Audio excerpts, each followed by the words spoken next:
How to turn on or turn off Samsung keyboard Galaxy avatar stickers on the Samsung Galaxy S25 series.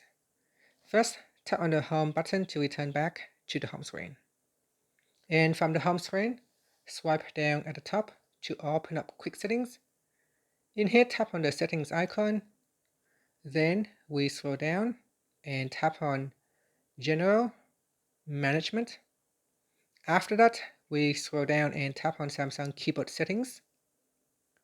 Next, go down and tap on Suggest stickers while typing. And from here, tap on Galaxy Avatar. Tap on the toggle button to turn it off or switch it on. And that's it. Once it is turned on, while you type, the phone sometimes may suggest Galaxy Avatar stickers. Finally, you can tap on the home button to return back to the home screen. And that's it. Thank you for watching this video. Please like and subscribe to my channel for more videos.